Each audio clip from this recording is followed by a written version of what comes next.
Hello மக்களே, இன்னைக்கு ரொம்பவே ஈஸி அண்ட் சிம்பிளான இன்னொரு சூப்பரான ரெசிபி தான் பார்க்க போகிறோம். வாங்க பார்க்கலாம். இட்லி, தோசை, சப்பாத்திக்கு சூப்பரான காம்பினேஷனான காளான் குழம்பு தான் பார்க்க போகிறோம். இது ஒரு குருமா டைப்பில் இருக்கும், ரொம்பவே சூப்பராக இருக்கும். அதுக்கு ஃபர்ஸ்ட் ஒரு குக்கரில் ஆயில் போட்டுக்கோங்க. அது கூடவே ஒரு பட்டை, கிராம்பு, ஏலக்காய் ஆட் பண்ணிக்கோங்க. இதெல்லாம் ரெடி பண்ணுறதுக்கு முன்னாடி இன்னொரு மசாலாவுக்கு ரெடி பண்ணிடலாம். அதுக்கு ஒரு பேனில் ஆயில் போட்டு கூடவே சோம்பு, சீரகம், குறுமிளகு ஆட் பண்ணிக்கோங்க. அது கூடவே சின்ன வெங்காயம், பூண்டு, ஒரு அரை தக்காளி ஆட் பண்ணி நல்லா வதக்கி வச்சுக்கோங்க. இதை ரெடி பண்ணி வச்சுக்கோங்க. நம்ம இதை பேஸ்ட்டாக அரைச்சி ஆட் பண்ணணும்.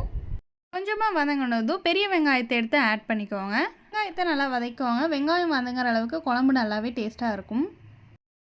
ஆனியன் ஓரளவுக்கு வதங்கினதும் காஷ்மீரி மிளகாய் தூள் ஆட் பண்ணிக்கோங்க. இது குழம்புக்கு நல்லாவே கலர் கொடுக்கும். மிளகாய் தூள் போட்டு பச்சை வாசனை போகிற அளவுக்கு நல்லா வதக்கிட்டு கூடவே இஞ்சி பூண்டு பேஸ்ட் அரைச்சி ஆட் பண்ணிக்கோங்க.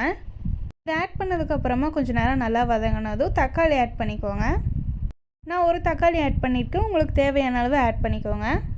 ஆல்ரெடி அந்த மசாலாவுக்கு அரைக்கிறதுக்காக ஒரு அரை தக்காளி ஆட் பண்ணியிருக்கேன். உங்களுக்கு புளிப்பு சுவை எவ்வளோ தேவையோ அவ்வளோ ஆட் பண்ணிக்கோங்க. தக்காளியை நல்லா வதக்கிக்கோங்க. நம்ம ஆல்ரெடி வதக்கி வச்சுருக்கோம் இல்லையா, சின்ன வெங்காயம், பூண்டெல்லாம் போட்டு ஸ்டார்டிங்லேயே அதை பேஸ்ட்டாக அரைச்சி ஆட் பண்ணிக்கணும். இந்த மாதிரி இன்ட்ரெஸ்டிங்கான வீடியோஸ் பார்க்க நம்ம சேனலை சப்ஸ்கிரைப் பண்ணி பெல் ஐக்கான் ஆனில் வச்சுக்கோங்க. அப்போ தான் நாங்கள் போடுற வீடியோ உங்களை தேடி வரும். இந்த ஸ்டேஜில் தக்காளி எல்லாம் ரொம்பவே சூப்பராக வதங்கிடுச்சு. அரைச்சி வச்சு இந்த பேஸ்ட் எடுத்து ஆட் பண்ணிக்கோங்க. கூடவே கரம் மசாலா, மஞ்சத்தூள் போட்டு நல்லா வதக்கிக்கோங்க. மசாலா எல்லாம் பச்சை வாசனை போகிற அளவுக்கு வதக்கிக்கணும். இப்போ இந்த ஸ்டேஜில் 2 உருளைக்கிழங்கு எடுத்து கட் பண்ணி ஆட் பண்ணிக்கோங்க. கொஞ்சம் பெருசாக கட் பண்ணி ஆட் பண்ணிக்கோங்க. நம்ம விசில் விடுறதுனால கரைஞ்சி போகாமல் இருக்கும்.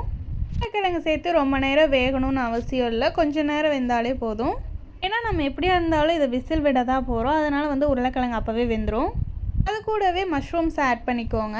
நம்ம இதில் மஷ்ரூம் ஆட் பண்ணுறதுனால அதுலேருந்தே கொஞ்சமாக தண்ணி விடும். ஸோ கொஞ்சமாக தண்ணி வச்சுக்கிட்டாலே போதும். நாங்கள் 1.5 டம்ளர் தான் தண்ணி வச்சோம், பட் அதுவே 4 பேர் சாப்பிட்ற அளவுக்கு கரெக்டாக இருந்துச்சு. கடைசியாக தண்ணியெல்லாம் ஆட் பண்ணதும் கல்லுப்பு ஆட் பண்ணி உப்பு கரெக்டாக இருக்கான்னு செக் பண்ணி பார்த்துக்கோங்க. ரொம்பவே மினிமலான இன்க்ரீடியன்ட்ஸ் தான், ரொம்பவே ஈஸியாகவும் இருக்கும். நீங்களும் இதே மாதிரி ட்ரை பண்ணி பாருங்கள். எங்கள் வீட்டில் அன்றைக்கி சப்பாத்தி தான் ரெடி பண்ணியிருந்தாங்க. ஃபைனலாக நான் ஃபோட்டோ கூட எடுக்காமல் விட்டுட்டேன், அவ்வளோ சூப்பராக இருந்துச்சு. இந்த மஷ்ரூம் எல்லாம் கிரேவி கூட நல்லா பிளெண்ட் ஆகிற அளவுக்கு கலக்கி விட்டுக்கோங்க. கொஞ்சம் நேரம் மூடி போடாமையே குக் பண்ணிக்கோங்க. சிம்மில் வச்சு குக் பண்ணிக்கோங்க. கடைசியாக குக்கர் மூடி போட்டு ஒரு விசில் இல்லாட்டி 2 விசில் விட்டு எடுத்துக்கோங்க. ரொம்பவே சூப்பராக இருக்கும். அதுக்கு மேலே விசில் விட்டிங்கன்னா எல்லாமே கரைஞ்சி போயிடும், சாப்பிட நல்லா இருக்காது.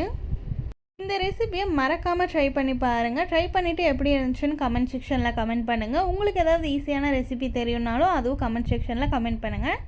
நானும் ட்ரை பண்ணி பார்த்து வீடியோஸ் போடுறேன். இந்த வீடியோ பிடிச்சிருந்தா லைக் பண்ணிக்கோங்க. இதே மாதிரி நிறைய இன்ட்ரெஸ்டிங்கான வீடியோஸ் நம்ம சேனலில் இருக்குது, மறக்காமல் அதையும் செக் அவுட் பண்ணி பாருங்கள். இன்னொரு வீடியோவில் பார்க்கலாம். அது வரைக்கும் பாய்.